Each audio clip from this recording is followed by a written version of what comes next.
file he'd given her. She got up again to replace it, but by then the phone was ringing again. Both lines.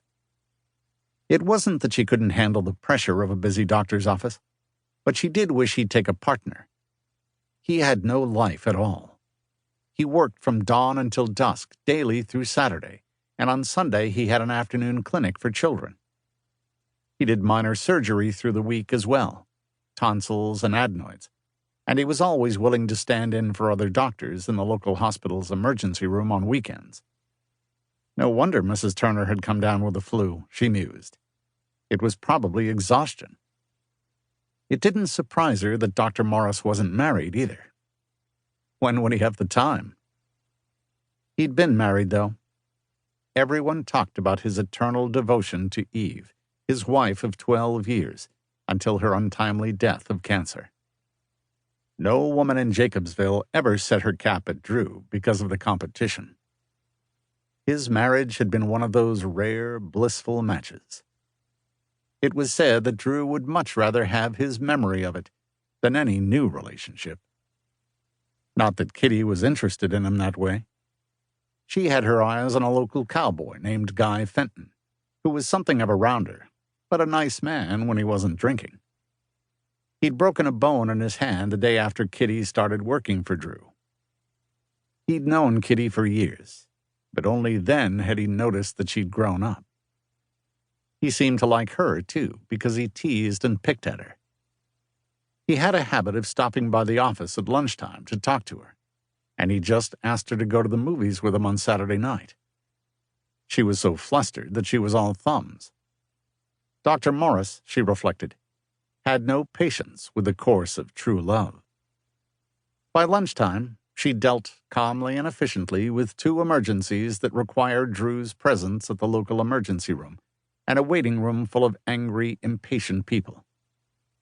Her soft voice and reassuring smile diffused what could have been a mutiny. She was used to calming bad tempers.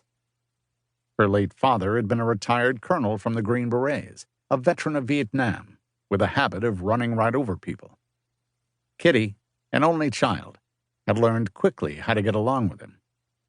He was difficult, but he was like Drew Morris in one respect.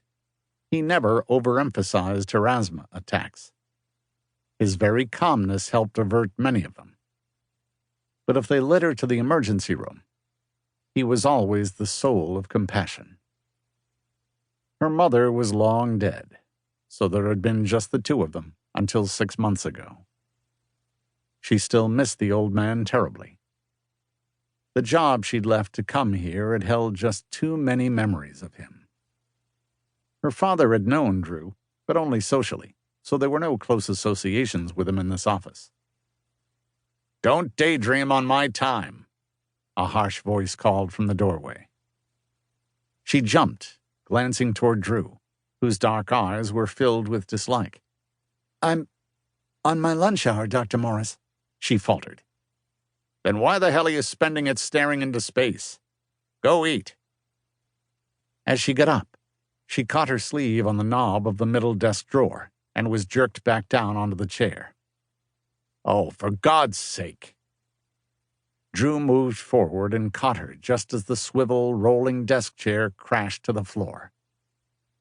He stood her upright with an angry sigh and noticed at the same time that the buttons on her bulky gray cardigan were done up wrong.